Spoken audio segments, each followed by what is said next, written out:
Bueno, buenas tardes. Quiero confirmar audio. ¿Me escuchan? Buenas tardes, doctor. Sí, Ya, sí, sí. excelente. Buenas Ya. tardes, doctor. Buenas. Ya. Entonces, bueno, he escogido este caso clínico porque tiene varios puntos académicos que podemos, como le digo, tocar temas de varios,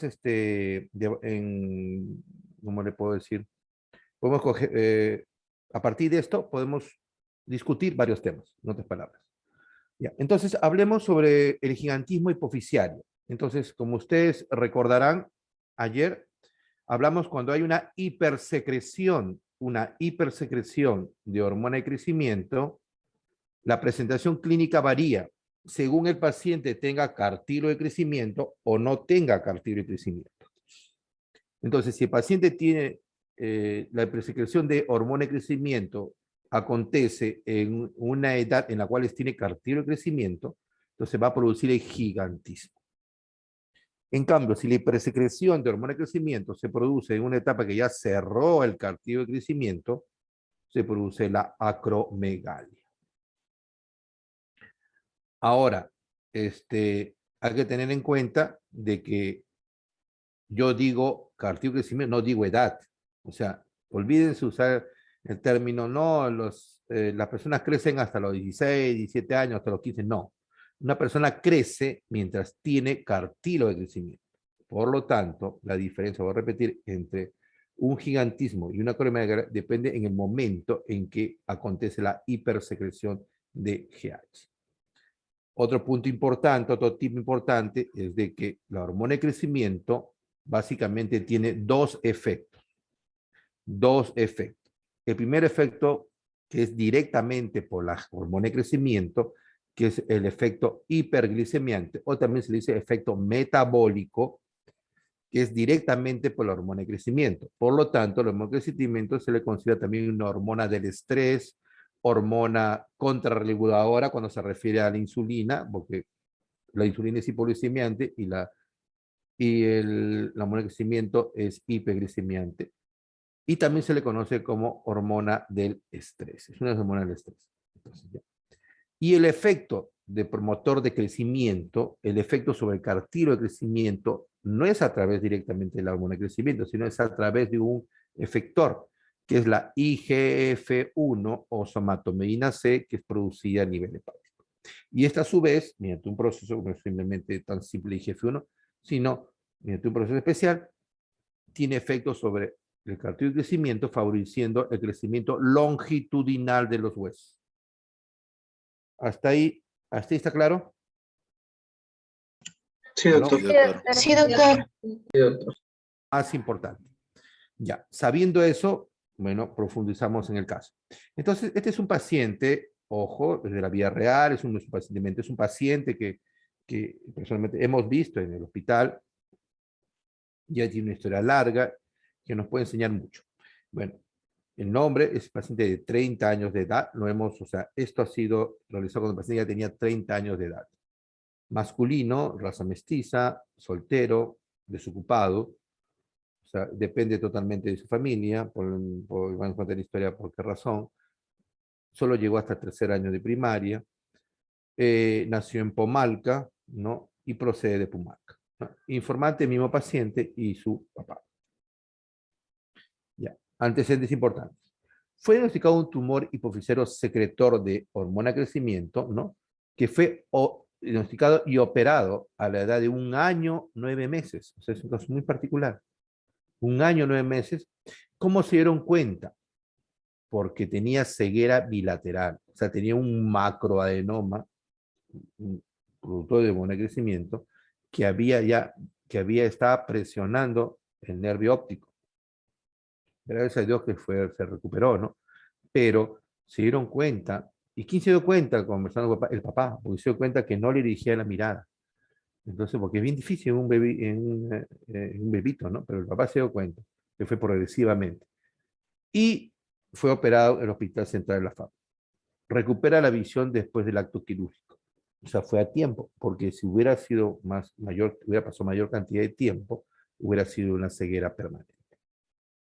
En el 94, cobaltoterapia. Esto nos dice que los tumores, y eso es cierto, los tumores hipersecretores de hormona de crecimiento tienen una característica, son recidivantes. O sea, tienen propensión a la recidiva, a de nuevo crecer. Por eso a veces los pacientes se reoperan o se someten a terapia. En este caso fue en ese tiempo cobaltoterapia por recibe el tumor a los 15 años de edad. En el 2003, fractura diaficiaria de fémur izquierdo, tratamiento de reducción cruenta más osteosíntesis con placa. Bueno, en el 2004, cirugía laparoscópica por colelitiasis. Ojo, colelitiasis. No, acordarse de esto, colelitiasis. A los 25 años de edad. En el momento que ya se le ve a los 30 años, o sea, después de mucho tiempo, es una paciente que tiene mucho tiempo de enfermedad, casi 28 años de enfermedad, en el momento que nosotros lo vemos. Entonces, como tratamiento de hipopituitarismo, como fue un paciente que ha sido sometido a una hipoflexitomía total y encima con cobaltoterapia, la radioterapia, lógico que el paciente ha tenido un grado severo de hipopituitarismo. O sea, la hipófisis fue dañada casi en su totalidad. Casi. Hablaremos de la adenohipófisis. ¿Por qué? Porque el paciente no tenía clínica de daño de neurohipófisis. O sea, no había diabetes, no tiene diabetes insípida.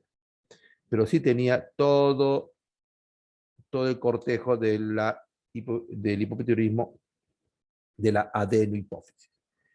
Que ponemos el tip. Pues siempre me gusta repetir, o sea, puntualizar cosas de aplicación de teoría en los casos, en la práctica también. Entonces voy a repetir. Recuerden, la hipófisis. La neurohipófisis almacena hormonas y la adenohipófisis produce hormonas.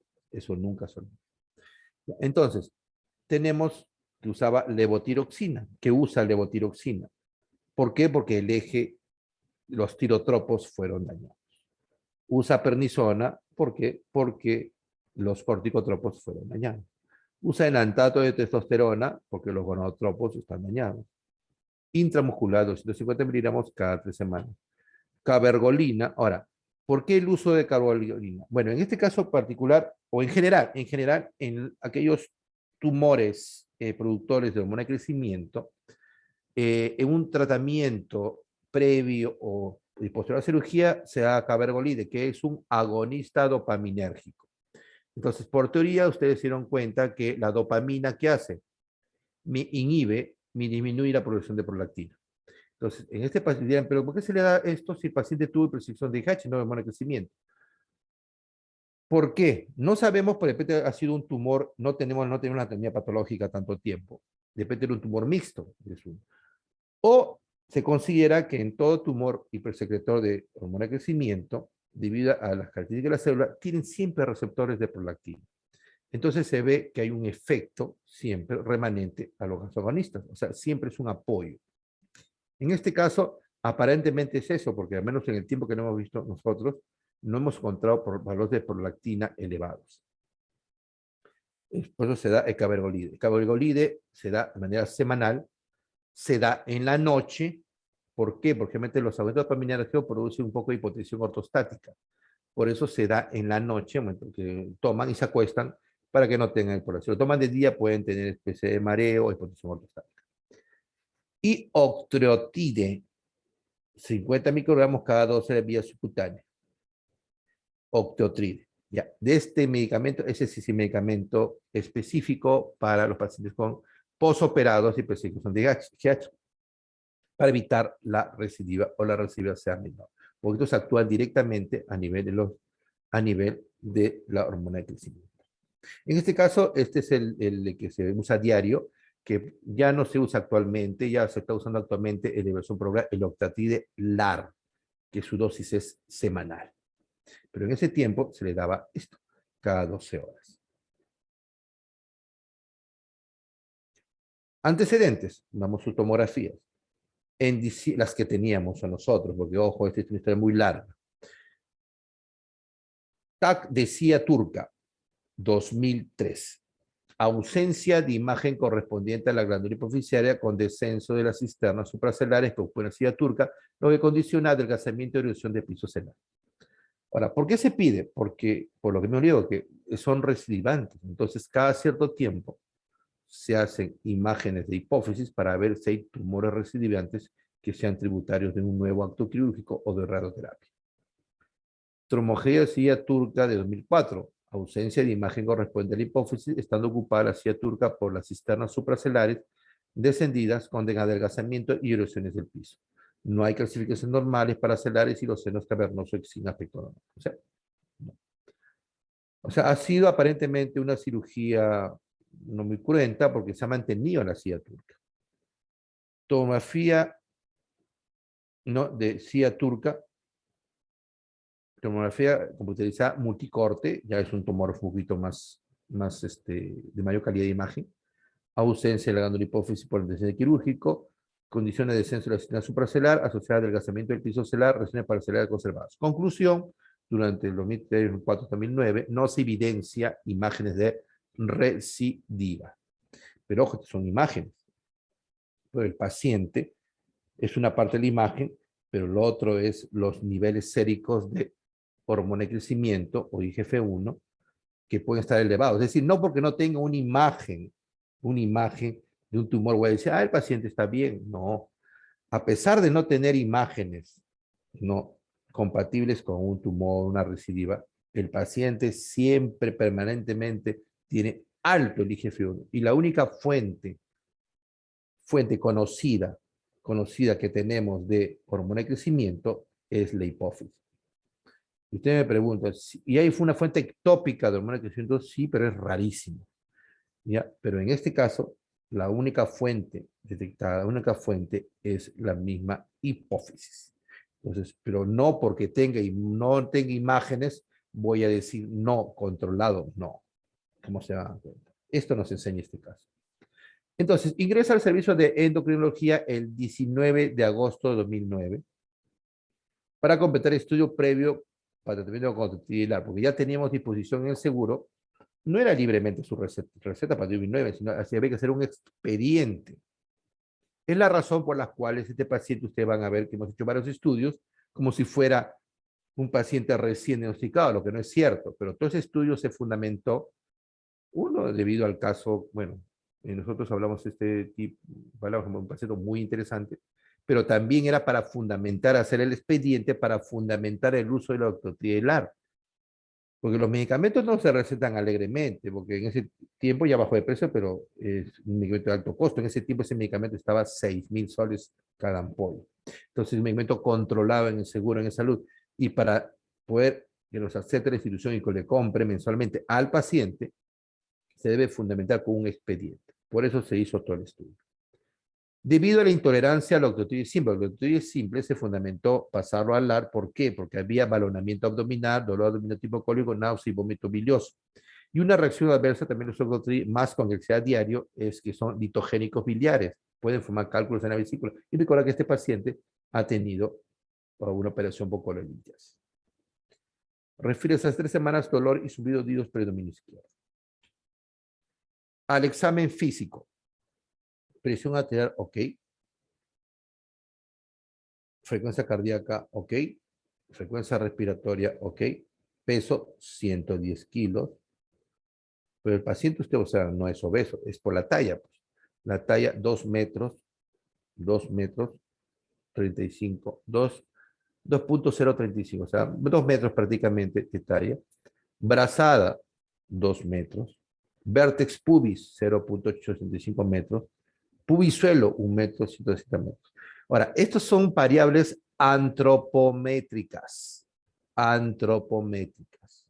Las variables antropométricas nos sirven mucho para determinar, para evaluar a un paciente que, por ejemplo, que tiene alteración de la pubertad, a pacientes que tienen alteración de la función gonadal, a pacientes con acromegalia, etcétera, etcétera, y pacientes con, básicamente, con hipogonadismo. Esto lo vamos a ver en la clase de pubertad, ¿no? Pero son lo que llamamos variables antropométricas.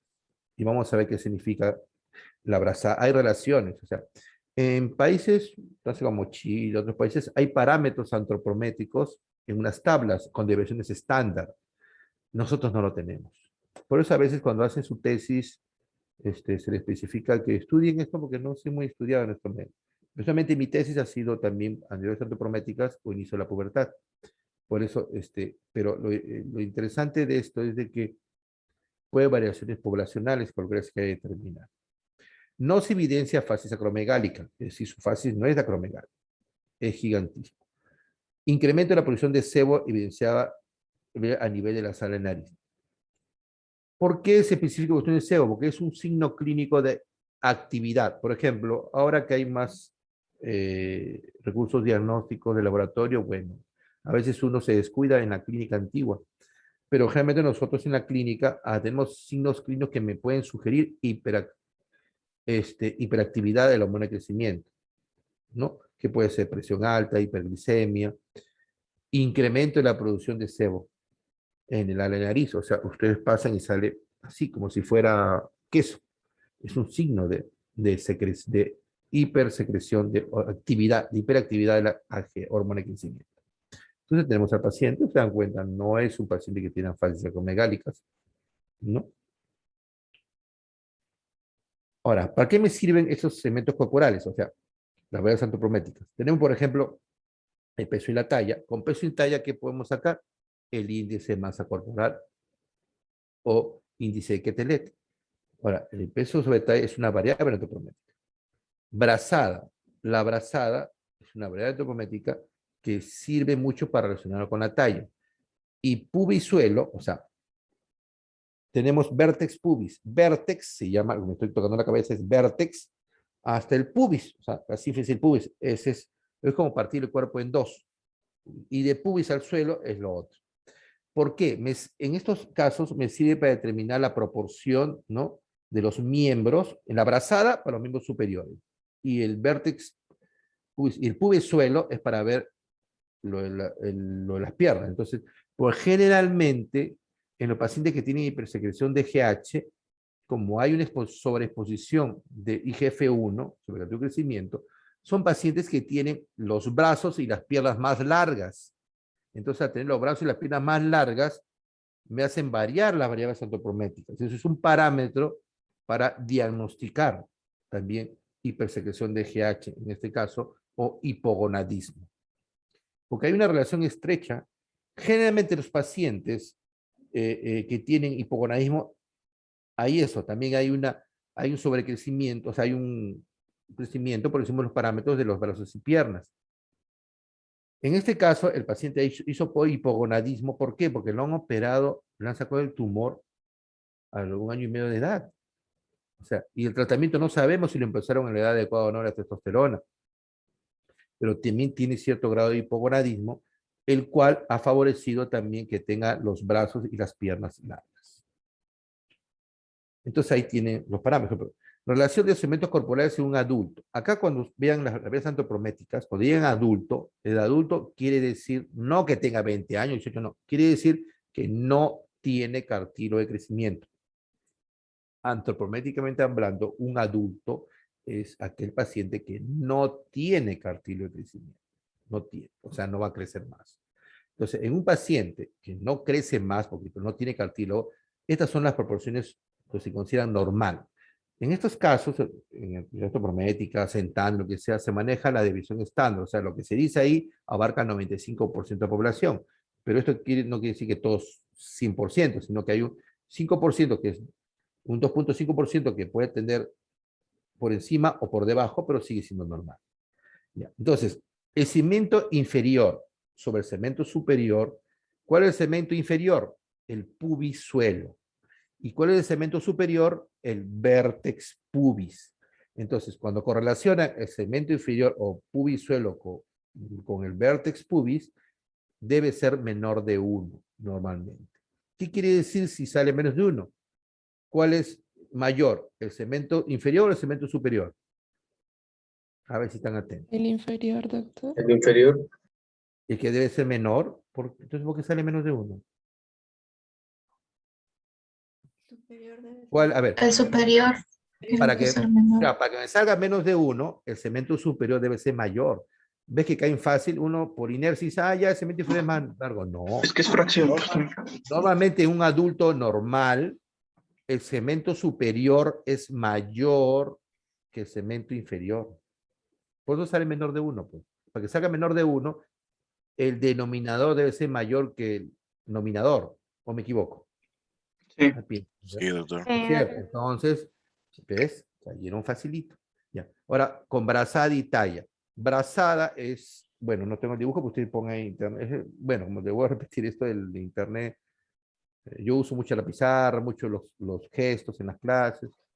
No sé, ustedes han conversado con un hermano, alguien que yo le he enseñado, se va a dar cuenta, ¿no? Cuando alguien se duerme, le hago un palmazo en la carpeta para que salte, o sea, comienzo. Pero es diferente, ¿no? Acá no se puede hacer eso.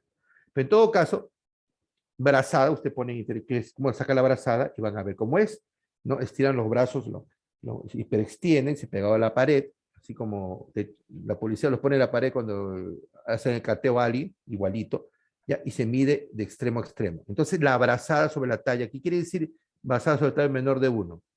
Que la talla debe ser mayor que la brazada. Que la brazada. Ya, ¿se dan cuenta? Entonces se dan cuenta, menos de 1. Entonces, ¿qué pasaría en un hipogonadismo o un paciente con hipersecreción de GH o de los dos?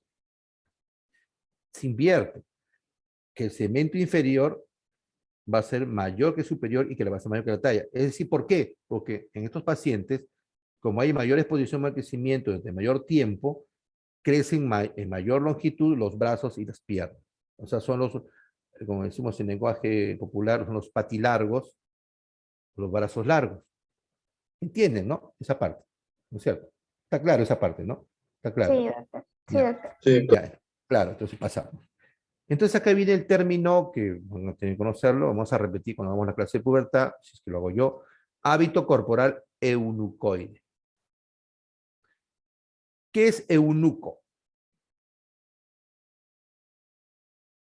¿Qué significa eunuco? ¿Alguien sabe? La persona que no tiene bodas. Claro, puede ser que no tenga por una operación o quirúrgica o porque no son funcionantes, puede que los tengan y no tengan, son eunucos. ¿De dónde viene? En la antigüedad, a los que cuidaban los harems, o sea, las mujeres del rey, o sí, ¿qué les hacían? Los castraban, lógico, para evitar que se meta con las mujeres que están ahí, y eran los llamados eunucos. Uno dirá, pues antigüedad no. En el siglo XIX, a los niños, a los famosos niños cantores de Viena, los castraban. ¿Para qué? Para que mantenieran su voz angelical de niño, aunque estén adultos. Esos son los castrati, doctor. Ah, ya ves, experto en castrati, los castrati. Sí, los Lógico. castrati. Ya. Y también hay castraciones funcionales. ¿Cómo? Ustedes escucharon en congresos hace tiempo, la castración bioquímica. Sí, sí, doctor. No, Para ya, ¿qué era? violaciones. Ya, entonces prácticamente se le pone Depo-Provera en dosis exageradas y eso, ¿no? ¿Qué hace? Atrofia el testículo. Ya. Por aquellos pacientes que usan testosterona antes, más que ahora, antes usaban como anabólico, que para hacer pesas usaban exageradamente tanto testosterona, que el cuerpo dijo no necesito y tanto tiempo y se le atrofia, ¿no? Entonces son también funcionales. Entonces, por eso hábito corporal eunucoide quiere decir hábito corporal parecido al eunuco. O sea, cuando veo estos parámetros, hábitos, o sea, parámetros antropométricos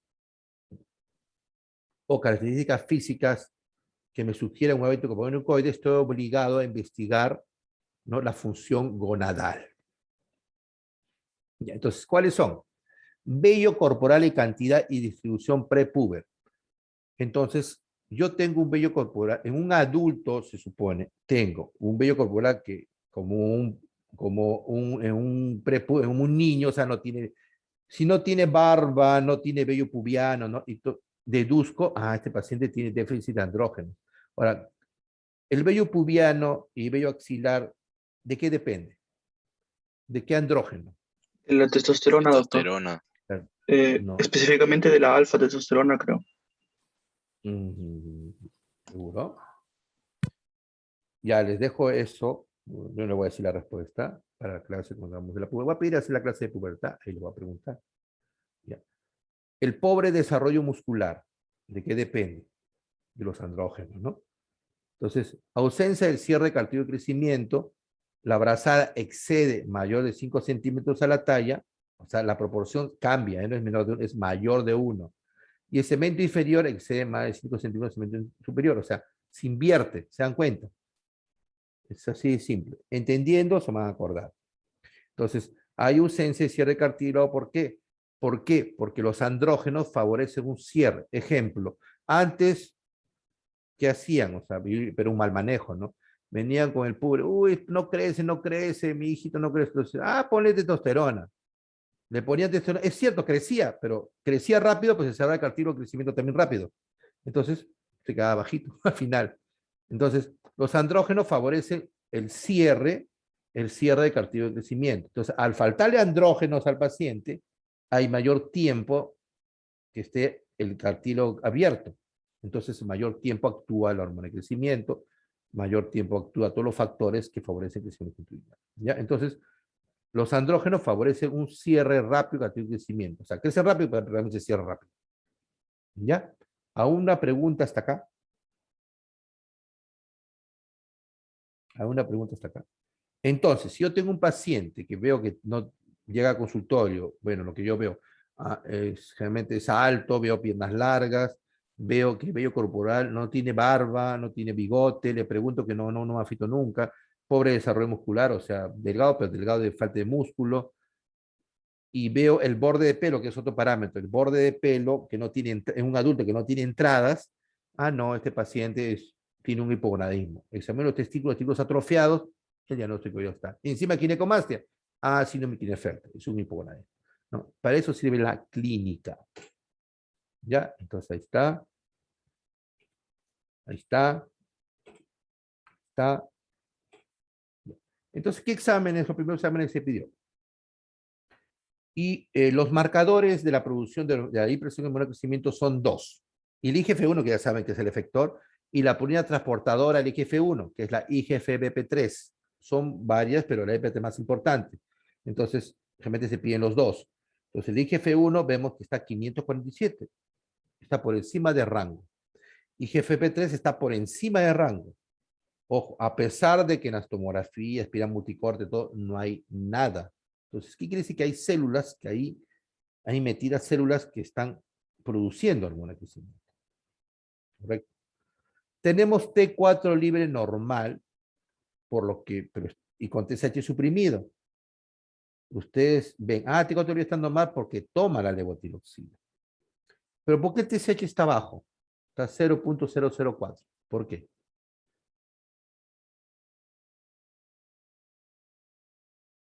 ¿Aló? ¿Cómo explican A ver, ¿quién puede hablar? Porque está dentro de los rangos normales la T4, entonces quizá posiblemente debe estar elevada porque está dentro del límite superior y entonces no necesita estimular mayor producción de esta porque ya hay como que valores adecuados o necesarios para el organismo, ¿no? Y lo interpreta como que no debe producir más, que hay un exceso y pues se frena la producción de esta. O también por la misma cirugía que ha tenido el paciente y no tiene hipófisis. Entonces, como se produce en la adeno, por más... La respuesta sería la segunda parte, que la primera parte, nada que ver. La segunda parte que he hecho sí, o sea, simplemente porque no tiene células productoras de TSH. Por eso es que se ve que el TSH está bajo. O sea, ¿por qué no tiene? O sea, no, en la operación se han volado casi todas las células. Eso quiere decir de que, al menos en esa parte, la operación ha sido un éxito. Pero bueno, no tenía productor de TSH, ¿no? Productor de IGF-1, ¿no? Pero entonces eso es esperable, o sea, que tenga el TSH bajo. Tener el TSH en valores más altos indican que hay células que estén produciendo remanentes.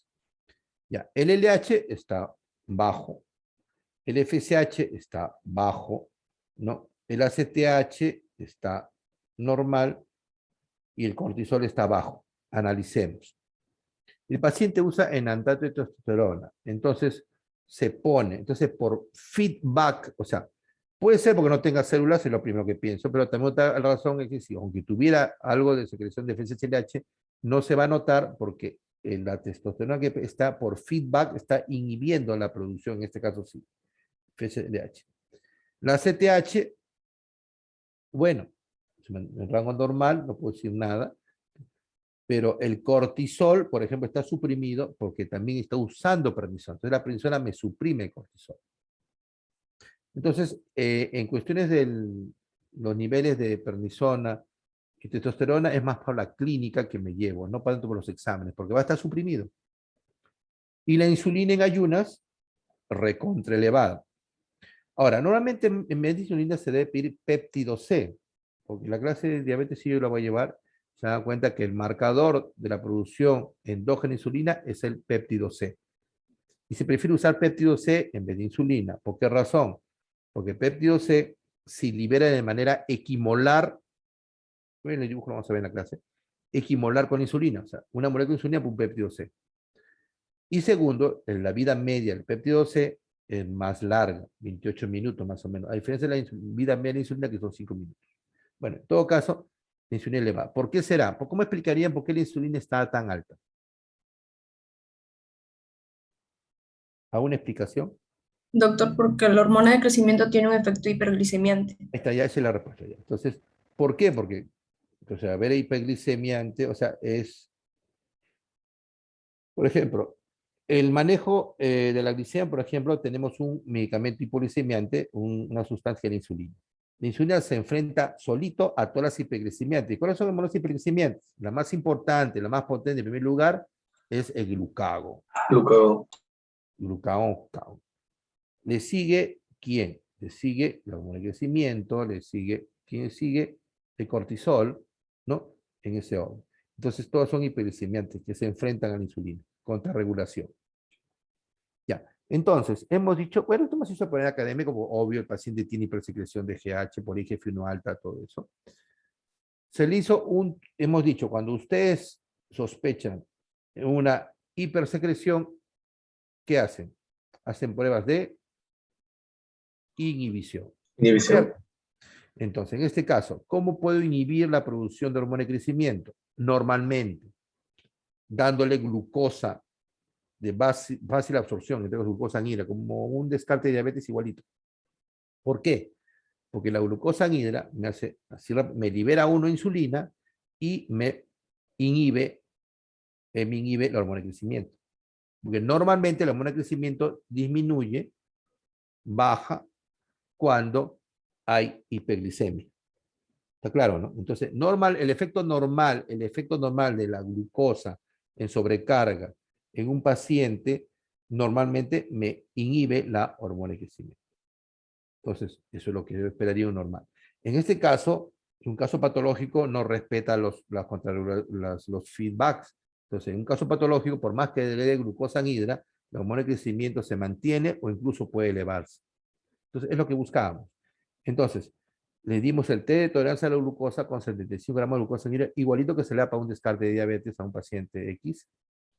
Entonces, se da, generalmente la glucosa anhidra se diluye en 250 centímetros de agua destilada, así la norma, y se le agrega el jugo de 2 a 3 limones. ¿Por qué limón? Porque a veces cuando el paciente comienza a tomar algo digo, tan dulce puede hasta vomitar. O sea, el limón me favorece la tolerancia, esa es la respuesta. Es una pregunta de examen. Es solamente para favorecer la tolerancia. Entonces, pero no se le da para que tome todo el tiempo, se puede demorar 2 horas en tomar, no, se le da máximo hasta 15 minutos que tome toda la solución. Entonces, teniendo estas consideraciones, antes de eso se le hace valores basales, ¿no? Se viene el paciente, allá, valores basales. Entonces, basalmente, el paciente tuvo una glucosa de 89, una hormona de crecimiento de 10, basalmente está altísima, está alta. Insulina de 10. Bueno, insulina está normal para esa cantidad de glucosa. Entonces, se le dio el líquido con azúcar, con sufrimiento, con glucosa anhidra y con limón. Entonces, se le hizo a los 90 minutos. Vimos que la glucosa se mantuvo igual, o sea, no hay problema. A las 2 horas se mantuvo igual. ni un problema, con un paciente sano, no diabético. La hormona de crecimiento a la hora igual 10 y la 2 horas contó 12. No suprimió, porque debe suprimir al suelo, menos de 0.0 tanto debe suprimir. No suprimió, entonces es un test positivo para hipersecreción de GH. ¿Entendieron? Sí, doctor. Sí, doctor. Entonces no suprimió. Entonces es un test positivo para hipersecreción de GH. La insulina aumentó por la glucosa sanguínea y lo que se esperaba, ¿no? Pero ojo, entonces eso es el test. Esto es un paciente que sospechamos, se hace todo, ¿no? Pero en este caso simplemente ha sido algo académico y también para fundamentar, hacer el expediente para el octotridena. ¿Está claro? Está claro. Sí, doctor. Ya, listo, está claro. Ya. Ahora, ya teníamos resonancia en el hospital, llegó la resonancia, entonces le hicimos una resonancia. ¿Qué es el medicamento? El examen de imágenes ideal para este tipo, para ver la silla turca. Funciona muy bien la resonancia en zonas que se rodea de hueso. Por eso la resonancia es mucho mejor para cráneo. Y esto está en cráneo. Ejemplo, para abdomen no es la resonancia, para abdomen es la tomografía espiral multicorte, para que está cualquier tumoración en abdomen, no es la resonancia, siempre se equivocan. Resonancia, no, el más específico para estar un tumor abdominal que no es rodeado por hueso, es la tomografía espiral multicorte. Incluso la caja torácica mejora la tomografía espiral multicorte, a pesar que está rodeado de hueso, pero debido, no es total, no es como el cráneo, ¿no? Entonces, para cada lugar del cuerpo, lo que yo quiera, o sea, hay un examen más específico, no para todo va a ser igual. Entonces, ¿qué se encontró en la resonancia? Craniodectomía frontal bilateral, proceso expansivo quístico intra y supracelular. Ya con esto se definía el quiste. O sea, bueno, no encontraban tejido en las tomografías, no significa que no había nada. No es que esté vacío, ¿no? Había líquido, pero no que había tejido sólido, no había. En su extensión supracelular obtura la cisterna quiasmática comprimiendo al fundíbulo y al camino óptico. O sea, ya con la resonancia se estaba detectando, no por un tumor, ¿no? Sino debido a ese proceso pasivo quístico que está presionando, pero no es por un tumor, es por el quiste. Dicho quiste presenta un diámetro antero-posterior de 14 milímetros, diámetro transverso de 18 milímetros, una altura de 15 milímetros. Entonces es lógico que puede llegar a hipófisis, porque recuerdan que entre el borde superior de la hipófisis hasta el quiasma óptico hay una distancia de 10 milímetros. Ya, seguimos. Evolución de exámenes hormonales. La GH, vemos la prolactina. La prolactina está alta. Entonces, con esto yo puedo decir, en este caso, sí puede ser que es una tumoración mixta, porque si no, no estaría elevada la prolactina tanto. Correcto. Entonces, acá pasa algo. O también puede ser, otra alternativa, es que en la operación se dañó el infundíbulo. Entonces, la dopamina de hipotálamo no está llegando al hipófisis, entonces las células que han quedado ahí después de la operación están liberadas y comienzan a producir mayor cantidad de prolactina, ¿no? Es otra explicación. ¿Cuál de las dos? No sé. Ya, la FSH baja, todos los exámenes que vemos ahí, la T4 libre que se mantiene y la testosterona, ¿no? La IGF-1, realmente en evolución se prefiere usar la IGF-1 y la IGF-3. Entre las dos, la IGF-1. Entonces vemos que todas están altas. Todas. Incluso hay una temporada que tiene mucho más. O sea, es un paciente que tiene actividad. A pesar de haberse operado, a veces de cobaltoterapia, a pesar de todo el tiempo, sigue con la hipersecreción de hormona de crecimiento. Gracias a Dios que no ha hecho diabetes, pero sigue con la hiperproducción de hormona de crecimiento, ¿no? Que se evidencia ahí. Entonces, por eso le voy a repetir, no porque no tenga una imagen, podemos decir que el paciente no tiene la enfermedad. El TSH suprimidos todos confirma de que sí, pues no, en lo que se refiere a la tiroides casi no hay las productoras de TSH. El T4 libre es normal por tratamiento, porque si no recibiera la levotiroxina, sería TSH bajo con T4 libre bajo, típico de un hipotiroidismo secundario, que tiene un hipotiroidismo secundario porque el daño es superficial. ¿Correcto? Exacto. Ya, ahora radiografías. Radiografías. Rodillas, pinzamiento del espacio fémoro-tibial interno bilateral, resto de estructuras osteoarticulares conservadas. Ahora, una explicación, ¿qué explicación tendríamos ahí? ¿Alguna explicación se imaginan usted por qué tiene ese pinzamiento si es una persona tan joven? ¿Ah? ¿Alguna explicación? La idea de los casos clínicos, ahorita yo estoy guiándolo, ¿no? Porque como digo, el tiempo nos ha obligado a esto, porque si no yo les daba una semana de esto, ustedes analizaban. Pero más o menos es así.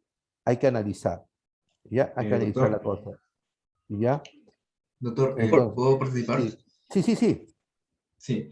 Bueno, estos pacientes que tienen niveles elevados de GH crónico suelen desarrollar afección articular, más que todo por el crecimiento excesivo de lo que son los huesos prearticulares, y también hay hipertrofia sinovial. Entonces, esto puede ocasionar, por ejemplo, artralgias, ya que la articulación sinovial pues está hipertrofiada y no hay una correcta unión entre ambas estructuras que se conectan. Por eso suele haber también, incluso Claro, bueno, mencionan pues, artritis. el dolor articular, te dije también, el dolor Ujú, articular es un signo de actividad. Excelente. Pero también hay otro factor, es el peso. O sea, no porque tenga presión de GH va a tener huesos fuertes, hay también alteración hay alteración de la estructura ósea también. Y también el peso también colabora para el dolor. Talón, moderado engrosamiento de cojinete plantar, estructura estructural conservada. Incluso hay parámetros para el cojinete plantar para el diagnóstico de hiperciclosis GH, porque no solo te incrementa, estimula el gatillo de crecimiento, el hueso, también es el tejido blando. El cojinete plantar es bien grueso, hay parámetros para eso también. Cuando no había tanto tomografía, otros exámenes, se usaban mucho estas cosas. Mano, osteopenia yuxtarticular, que también se ve, hay osteopenia osteoporosis en el paciente. Resto de estructuras óseas, espacios intraarticulares conservadas. Cráneo, presencia de 3 imágenes radiolúcidas de bordes esclerosados a nivel frontal por probable antecedente quirúrgico. Porque a este paciente no lo operaron por la nariz, lo operaron por acá, abrieron. Agrandamiento de los diámetros del cráneo no se define silla turca. ¿Ya? Ahí está su mano. Ven. A diferencia de una acromegalia, que son dedos en salchicha, en este caso no. ¿Ya? Más bien parece un marfan. ¿Ya? ¿Ya? Aranodactilia, por eso. Ah, sí, ¿qué comentó? ¿Por ahí dijeron algo? Sí, doctor, parece la aranodactilia del Por síndrome de ejemplo, digo, pues, Marfan. pero, o sea, totalmente diferente a una acromegalia, ¿no es cierto? Una acromegalia es de los famosos dedos en salchicha, ¿no? ¿Se dan cuenta? Ya, a ver, sigamos. Ya, entonces, eso es. Ahora, algo más de hormona de crecimiento, ¿no? Vamos a ver. ¿Alguna pregunta hasta acá del caso clínico? Sí, doctor, yo tengo una pregunta. A ver, estaba Sí. leyendo un artículo que decía que, bueno, en el gigantismo, eh, al haber exceso de lo que es hormona de crecimiento, no todos los huesos crecen a la misma velocidad, o sea, al mismo tiempo, por lo que puede haber, no sé si es cierto, o al menos he visto, cojera o disfunción al caminar, porque hay huesos que crecen más rápido que otros. Mm, bueno, no lo he leído, pero en teoría sí es lógico, ¿no?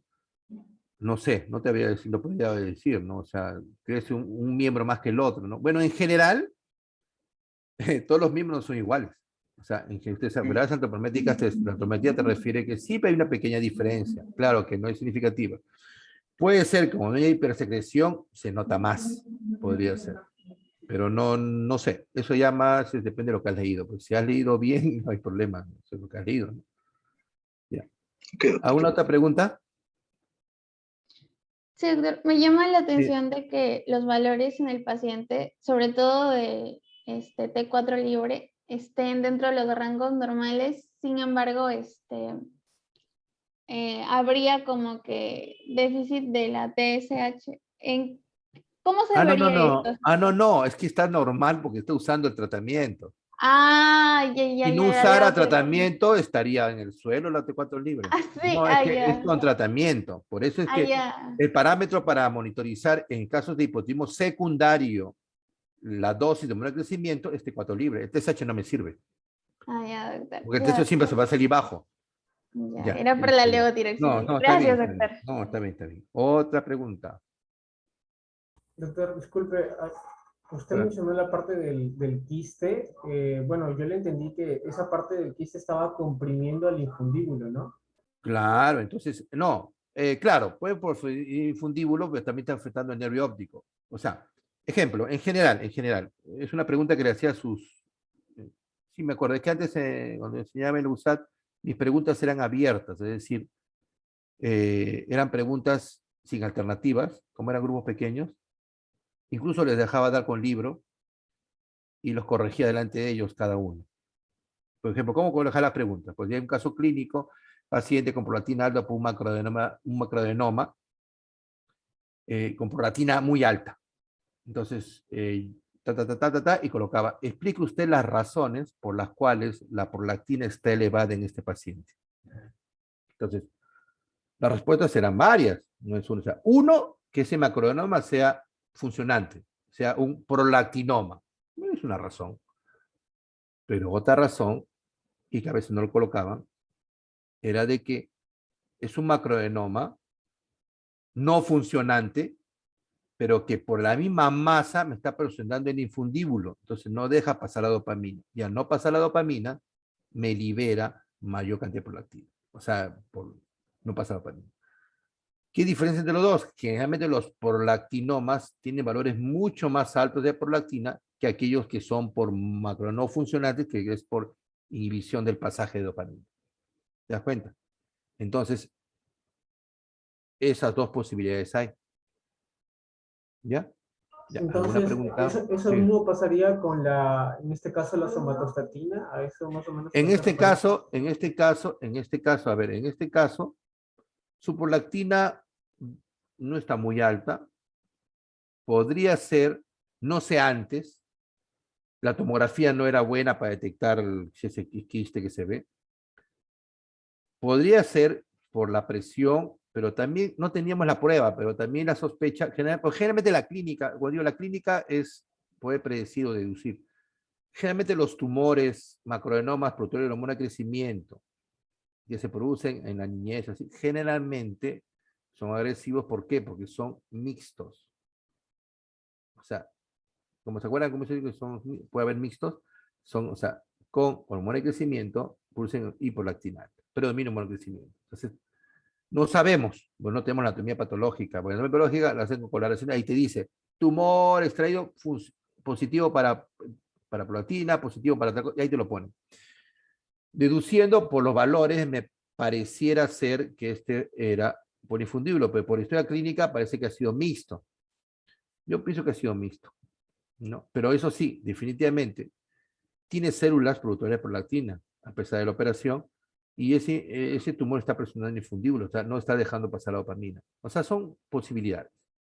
O sea, uno tiene que pensar. Por eso digo, no todo en la vida es blanco o negro, ¿no? Hay que analizar. Siempre les digo a los residentes, tienen que empezar en abanico, porque hay varias posibilidades. Por eso le dejaba dar examen con libro, pues. ¿Por qué? Porque hasta con libro caían, porque es lógico, no es del libro, pues. No son datos, sí, que cuánto mide tal cosa, qué no, no, no, es explicar, opinar. Ya, otra pregunta.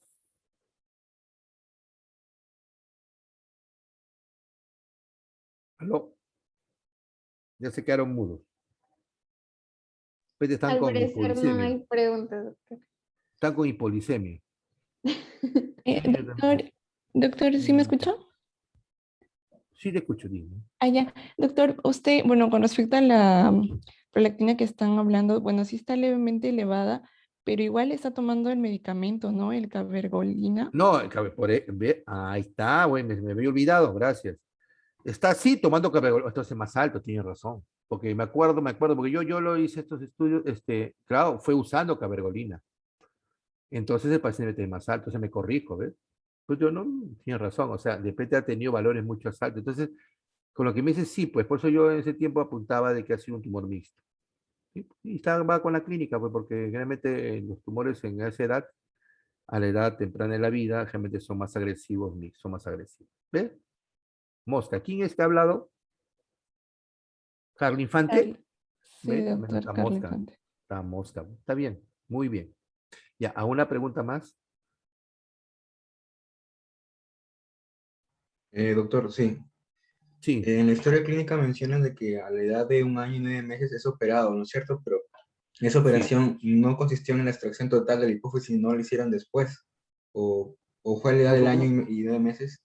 O sea, en la historia clínica mencionan de que a la edad de año y 9 meses tuvo una operación en relación a Se lo su operó. alteración visual, ¿no?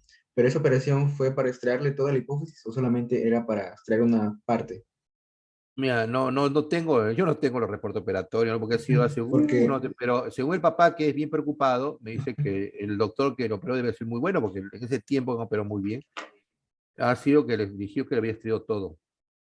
entonces, por ejemplo, a pesar de que se le extrajo la glándula, igual hay niveles elevados de GH, podría también Es que considerarse. quedan células, pues quedan células. Había leído, por ejemplo, de que hay tumores que provienen del desarrollo embrionario de malo, que por ejemplo son los amartomas, si no me equivoco, que suelen producir lo que es GH y ACTH y que son tejido ectópico, ¿no? O sea, no son en sí No es parte este de el caso. la hipófisis. No es este el caso. Es normal, cuando ustedes lean de hipertensión CH, es normal esta evolución, porque los tumores son productores de hormona crecimiento, son recidivantes. Es por eso que se estudió estos agonistas, los la somatostatina, que es los octotrid, el androtid y otros parecidos, para eso, para evitar reoperarlos. O sea, el octotrid y el AR que se da a este paciente es para evitar que se lo opere, que crezca de normal, porque es bien, o sea, quedó una célula, la operación es macro, no es micro, o sea, de hecho han quedado células que están como locas ahí produciendo, ¿te das cuenta? O sea, de hecho, tal vez en el futuro las operaciones cambien y traten de sacar lo más posible, por eso se da incluso radioterapia. Antes era regla, hipofisiotomía total más radioterapia, solo que ahora, como hay erodotis, la radioterapia no le dan, porque es radioterapia es muy variable. La radioterapia, por ejemplo, por más que sea centralizada, tiene otros efectos. Te puede afectar otros. Por ejemplo, un efecto es que le afecte las células del hipotálamo y haga diabetes insípida. En este caso no he hecho menos mal diabetes insípida. Oh, tío, es buena. Me acuerdo que yo trabajaba en la Naval. Entró un neurocirujano, no voy a decir, un neurocirujano, no voy a decir si hombre, mujer, lo que sea. Y justo al que entró este médico, comenzó a aumentar los casos de diabetes insípida postquirúrgica, entonces porque era muy agresivo en la operación. O sea, mucho depende de la experiencia, la experticia, la mano. Entonces, como te digo, o sea, es muy variable. ¿No? Según tú eres cirujano, vas a dar cuenta de que mucho depende de quién opere y qué herramientas use. ¿Ya? ¿Hago una pregunta más? Gracias, doctor. ¿Una pregunta más? Ya. Bueno, no vamos a tomar break porque me comentó su delegada que tienen clase a las 3, ¿no es cierto? ¿No? Sí, doctor. Sí, doctor. Sí, además por ahora uno está en hipolicemia. Bueno, vamos a hacer algo de acá, total tienen la clase, son cosas teóricas. Esto que ven generales se lo he sacado hay un consenso peruano de Comegalia, pero es antiguo, es 2007, porque no ha habido otro, ¿no? Peruano, ¿no? Pero es didáctico. Lo que ha cambiado básicamente es el tratamiento, o sea, ha aparecido nuevas actividades de tratamiento, ¿no? Pero la base, la clínica sigue siendo la misma. Adenomas hipoficiarios secretorios de GH son los segundos en frecuencia, porque los primeros son los prolactinomas, tercer grado. Primero prolactinomas, segundo los adenomas hipoficiarios de GH. Las características clínicas son consecuencia de la hipersecreción crónica de GH, el cual a su vez genera producción excesiva de GF1. Tantas veces le repito que está clarísimo. Pobre que le pongan el examen cuál es el efector, ¿no?, del hormona de crecimiento y no lo pongan, sería el colmo, ¿no es cierto? N veces estoy repitiendo lo mismo. El mayor mediador de los efectos del hormona de crecimiento. ¿Cuál es? La IGF-1. Aunque sobre el crecimiento óseo es la característica clásica, el exceso de GH causa un desorden sistémico con efectos deleterios y un incremento de la tasa de mortalidad. Eso sí hemos dicho. ¿Cuál es la primera causa de mortalidad en estos pacientes? Es causa de mortalidad cardiovascular. Raramente es por el mismo macroadenoma. Generalmente los macroadenomas, por la zona que está, te puedo decir ceguera, te salen por la nariz, te presiona la nariz, pero no mueren por eso. Mueren por causa cardiovascular. La acromegalia y gigantismo son los, por general, secundarios a adenomas superficiarios. Lo que la secreción ectópica de hormona de GH, no hormona, sino el estimulador de hormona de crecimiento, ha sido identificado como otra causa de hipersecreción de GH acromegalia en pocos pacientes con tumores carcinoides o tumores de las células de los islotes. O sea, no células productoras de GH, sino células productoras del GHRH, o sea, la hormona hipotalámica. O sea, hay ilusión ectópica de esto y estimulan la producción de hipófisis. La secreción ectópica de GH per se es muy raro, pero se aumentó en pocos tumores de pulmón. No de los amartomas que me comentó uno de ustedes, ¿no? Pero bueno, pero son reportes de casos, pues, o sea, son raros. Ya, está claro esto, ¿no? Entonces ahí tiene algo didáctico. Generalidades. En adultos, o sea, van a cuenta que es lo que mismo que les he dicho los tips, pero ya en grande. O sea, la idea de aprender medicina es no ser memorista, sino, y viene la función del docente. La función del docente no es para porretearles, decirles, clasificarles. Por ejemplo, en tiroides, que también en el caso, o sea, le hago un esquema en la pizarra, yo siempre, bueno, el paciente viene con vos, qué se pide, qué no se pide, qué es esto, si viene una zona de exceso de yodo o no yodo. Entonces, parámetros para que ustedes se ubiquen en el espacio. Entonces, una vez que se ubican, ya pueden, porque si van al libro van a ver un cuadro con 20 causas, 30 causas de algo, pero no es así. Entonces, mi función es darle algunos tips, a partir de eso parten, ya profundizan a partir de eso. Ya, entonces, en adultos, el exceso de GH genera acromegalia, ya lo saben por qué. Caracterizado por sobrecrecimiento óseo, particularmente a nivel del cráneo y mandíbula. ¿Por qué? Porque como no puede crecer a lo largo, deforma el hueso en las zonas sacrales. Crecimiento lineal no ocurre debido a la fusión del epicentro del cartílago, o sea, cartílago de crecimiento. ¿Está bien? Y este es un lenguaje más científico de lo que ya les dije yo. En niños y adolescentes se genera el gigantismo, lo que mismo os he dicho. Muchos de estos pacientes presentan hipogonadismo asociado, también, lo cual retrasa el cierre epifisiario. La combinación del exceso de GF1 y el hipogonadismo genera un acelerado crecimiento lineal, gigantismo. Muchos de los pacientes con gigantismo tienen también características de acromegalia y la presecreción de GH persiste a través de la adolescencia y adultez. En este caso particular, ven que no tiene características, ¿no? Analizando, ese es un punto importante de análisis como tipo residente. Este paciente, no está en este caso, pero al menos por la historia, parece que cerró el cartílago de crecimiento a los 19 años. Recién, a partir de ahí, tiene hipersecreción de GH, pero no es tanto como causal de formación. Es decir, los rasgos acromegaloides. Por eso ustedes ven a veces en el cine algunos gigantismos que tienen acromegalia también. No, esos pacientes empezaron como gigantismo. Lo que pasa es que tanta hipersecreción de GH que ha deformado el hueso y después se vuelve acromegalia. ¿Se dan cuenta el detalle? En este caso particular, no tiene tanta hipersecreción de GH como para generar deformación del hueso. Y aparte porque aparentemente se roba a los 19 años. Muchos de los pacientes con gigantismo tienen también características de acromegalia si la hipersecreción de GH persiste a través de la adolescencia y la adultez. Es esperar que este paciente, tal vez en unos años, pueda tener ya rasgos acromegaloides. Pero no puede ser acromegalia, es un gigantismo secundario, se puso una acromegalia.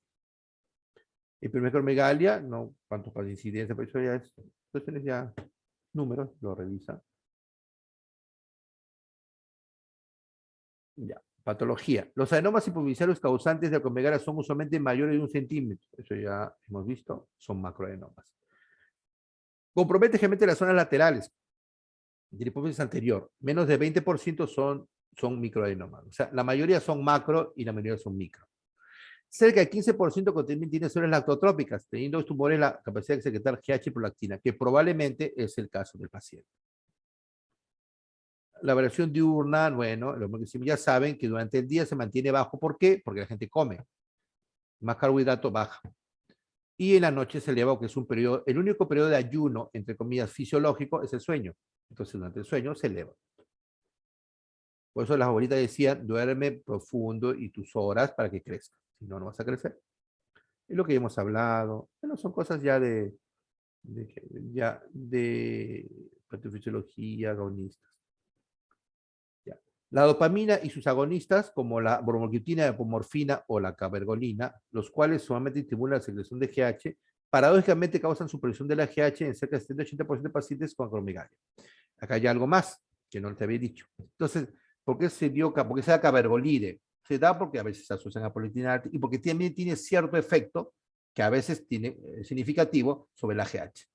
Pero en la práctica clínica no se ve tanto este efecto, ¿eh? Tenemos que usar siempre octotide, ¿no? Pero en todo caso ayuda, también para la secreción de GH.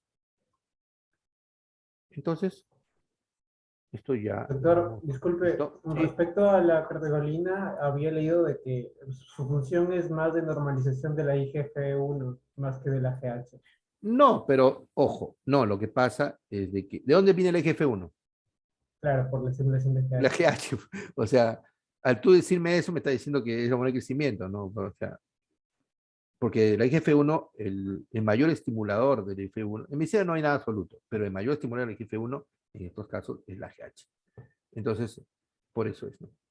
Entonces, las cuestiones clínicas, lo que se ve, el dolor articular que decías, todo está ahí, ¿no? Ya. Y lo mismo que le puse en la clase anterior. Ya, entonces, les dejo esto para que ustedes vean. Yo aconsejo ya con esta base, ustedes... causa de la muerte, cardiovascular, en primer lugar. Porque causan aterosclerosis acelerada, etcétera, etcétera, y mueren jóvenes. Y los huesos ojos son débiles. ¿Ah? Yo me acuerdo muy bien, porque yo hacía residencial al 2 de mayo y R1 está en medicina, dentro de una acromegalia crónica. Tenía algo gigantesco con acromegalia y le dio un paro en mi delante. Lo tiramos al piso y CRCP, el primer empujón que di al esternón lo rompí. No, el paciente se murió, no lo que pero me llamó eso que sonó, o sea, el hueso débil. O sea, los huesos son, o sea, son grandes, todo, pero los huesos son osteoporóticos, porque se altera la trabecularidad del hueso. Y eso nunca me voy a olvidar. Ya, entonces ahí le dejo para que revise algo. Ahora, este de acá es el consenso peruano, es algo académico que tiene vigencia. Diagnóstico, ¿cómo diagnostico una acromegalia? Primero la clínica, la evidencia clínica, después la evidencia bioquímica y las imágenes, en ese orden. No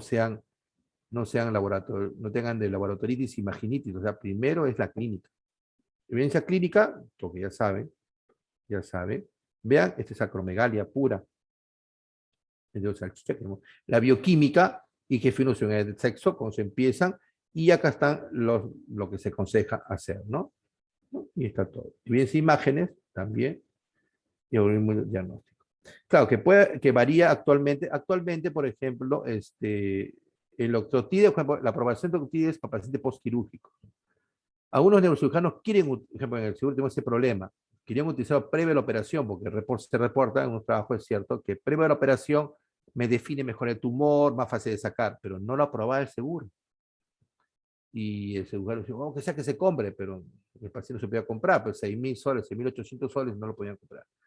Ahora ya se está abriendo ya algunos protocolos en los cuales ya se acepta dar previo, pero generalmente en pacientes que no pueden operarse o tienen X características, ¿no?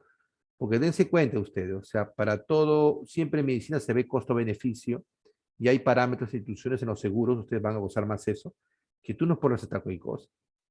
Para recetar algo por seguro particular es peor, porque tienes que poner, en el seguro todavía tenemos libertad, pero en seguros particulares, uno trabaja, tiene que poner, quiero pedir un examen de orina, debo poner descartar infección urinaria, si no, no puedo pedir. Si no, te lo cuentan a ti. O sea, hay que tener esas consideraciones de ustedes siempre, el costo-beneficio y la medicina basada en evidencias. Porque te piden informe, un medicamento especial te piden informe. Ya. Listo. Entonces, si no hubiera ninguna pregunta, no sé, se pueden almorzar. Ya, entonces, mire, delegada, ¿me escucha? Aló, Sí, doctor. delegada, Sí, doctor. ya. Sí. Justo ayer, conversando con una doctora que ya firmó contrato, y la otra doctora todavía yo tampoco, ¿no? Entonces, porque el acceso a usuario nos dan cuando firma el contrato, nos han comunicado. Entonces, estamos esperando eso, ¿no? Depende porque nos falta un papel, no sé qué será. Entonces, pero mientras tanto vamos a decir lo bueno que ustedes tienen acceso a Zoom. Ya pues, después que esté todo formalizado, ya como lo tienes grabado, está grabado, ¿no es cierto? Entonces, para que con eso Sí, fundamentamos, doctor. para que me paguen, si no me van a pagar, para que fundamental que he trabajado. Pues, entonces, ustedes tienen la grabación, tienes el Zoom, entonces avanzamos. Como te dije, lo importante es avanzar y que aprenda. Ya, no sé lo de la práctica del examen del sábado, pero si yo mis preguntas las voy a hacer de lo que se ha hablado y de acá, de las clases, ¿ya? Y cosas que sí son importantes, no rebuscadas, pues, porque no hay intención de buscar rebuscadas acá, son cosas que van a aprender, ¿ya? Ya, pues, entonces ya nos comunicamos, a ver cómo vienen Está las bien, cosas, doctor. ¿ya? Y Sí, listo. sí, doctor. Ya, listo, ya. Gracias. Gracias, Gracias. doctor. Hasta Gracias, doctor. luego. Hasta luego. Hasta luego, doctor, Bueno, gracias. doctor, gracias. Hasta luego. Doctor, Hasta luego, muchas buenas gracias. tardes. Ya, bueno. Hasta luego, doctor. Gracias. Cualquier queja me la dan después, ya. Listo.